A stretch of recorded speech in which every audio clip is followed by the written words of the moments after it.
Welcome to Operation Divine Reading. Mark chapter 14. After 2 days it was the Passover and the Feast of Unleavened Bread, and the chief priests and the scribes sought how they might take him by trickery and put him to death. But they said, "Not during the feast, lest there be an uproar of the people." And being in Bethany at the house of Simon the leper, as he sat at the table, a woman came having an alabaster flask of very costly oil of spikenard. Then she broke the flask and poured it on his head. But there were some who were indignant among themselves, and said, "Why was this fragrant oil wasted? For it might have been sold for more than 300 denarii and given to the poor." And they criticized her sharply. But Jesus said, "Let her alone. Why do you trouble her? She has done a good work for me. For you have the poor with you always, and whenever you wish you may do them good. But me you do not have always. She has done what she could. She has come beforehand to anoint my body for burial. Assuredly, I say to you, wherever this gospel is preached in the whole world, what this woman has done will also be told as a memorial to her." Then Judas Iscariot, one of the 12, went to the chief priests to betray him to them. And when they heard it, they were glad and promised to give him money. So he sought how he might conveniently betray him. Now on the first day of unleavened bread, when they killed the Passover lamb, his disciples said to him, "Where do you want us to go and prepare, that you may eat the Passover?" And he sent out 2 of his disciples and said to them, "Go into the city, and a man will meet you carrying a pitcher of water. Follow him. Wherever he goes in, say to the master of the house, 'The teacher says, where is the guest room in which I may eat the Passover with my disciples?' Then he will show you a large upper room, furnished and prepared. There make ready for us." So his disciples went out and came into the city, and found it just as he had said to them, and they prepared the Passover. In the evening he came with the 12. Now as they sat and ate, Jesus said, "Assuredly, I say to you, one of you who eats with me will betray me." And they began to be sorrowful, and to say to him one by one, "Is it I?" And another said, "Is it I?" He answered and said to them, "It is one of the 12 who dips with me in the dish. The Son of Man indeed goes just as it is written of him, but woe to that man by whom the Son of Man is betrayed. It would have been good for that man if he had never been born." And as they were eating, Jesus took bread, blessed and broke it, and gave it to them, and said, "Take, eat, this is my body."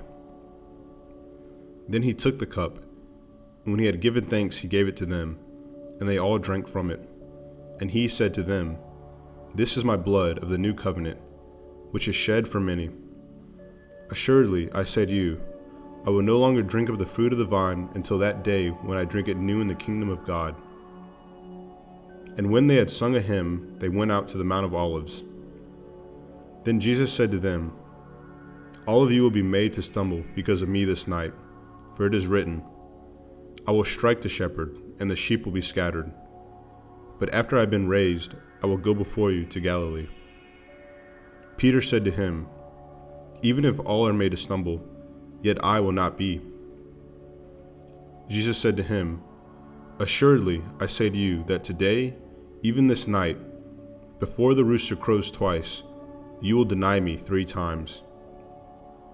But he spoke more vehemently, "If I have to die with you, I will not deny you." And they all said likewise.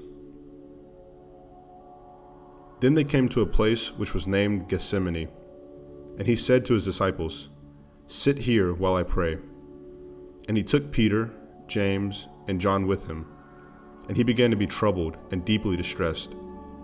Then he said to them, "My soul is exceedingly sorrowful, even to death. Stay here and watch."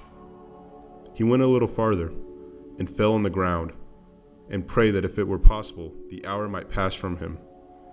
And he said, "Abba, Father, all things are possible for you. Take this cup away from me. Nevertheless, not what I will, but what you will." Then he came and found them, sleeping, and said to Peter, "Simon, are you sleeping? Could you not watch 1 hour? Watch and pray, lest you enter into temptation. The spirit indeed is willing, but the flesh is weak." Again he went away and prayed, and spoke the same words. And when he returned, he found them asleep again, for their eyes were heavy, and they did not know what to answer him. Then he came the third time and said to them, "Are you still sleeping and resting? It is enough. The hour has come. Behold, the Son of Man is being betrayed into the hands of sinners. Rise, let us be going. See, my betrayer is at hand." And immediately, while he was still speaking, Judas, one of the 12, with a great multitude with swords and clubs, came from the chief priest and the scribes and the elders. Now his betrayer had given them a signal, saying, "Whomever I kiss, he is the one. Seize him, and lead him away safely." As soon as he had come, immediately he went up to him and said to him, "Rabbi, Rabbi," and kissed him. Then they laid their hands on him and took him. And one of those who stood by drew his sword and struck the servant of the high priest and cut off his ear. Then Jesus answered and said to them, "Have you come out as against a robber with swords and clubs to take me? I was daily with you in the temple, teaching, and you did not seize me, but the scriptures must be fulfilled." Then they all forsook him and fled. Now a certain young man followed him, having a linen cloth thrown around his naked body. And the young men laid hold of him. And he left the linen cloth and fled from them naked. And they led Jesus away to the high priest, and with him were assembled all the chief priests, the elders, and the scribes. But Peter followed him at a distance, right into the courtyard of the high priest, and he sat with the servants and warmed himself at the fire. Now the chief priests and all the council sought testimony against Jesus to put him to death, but found none. For many bore false witness against him, but their testimonies did not agree. Then some rose up and bore false witness against him, saying, "We heard him say, 'I will destroy the temple made with hands, and within 3 days I will build another made without hands.' But not even did their testimony agree. And the high priest stood up in the midst and asked Jesus, saying, 'Do you answer nothing? What is it these men testify against you?' But he kept silent and answered nothing. Again the high priest asked him, saying to him, 'Are you the Christ, the Son of the Blessed?' Jesus said, 'I am. And you will see the Son of Man sitting at the right hand of the power, and coming with the clouds of heaven.' Then the high priest tore his clothes and said, 'What further need do we have of witnesses? You have heard the blasphemy. What do you think?' And they all condemned him to be deserving of death.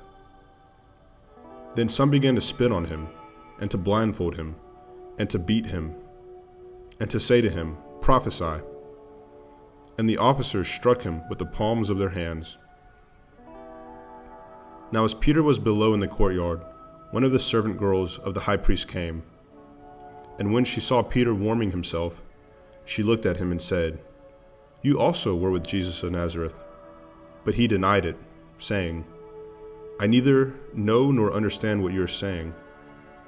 And went out on the porch, and a rooster crowed. And the servant girl saw him again, and began to say to those who stood by, 'This is one of them.' But he denied it again.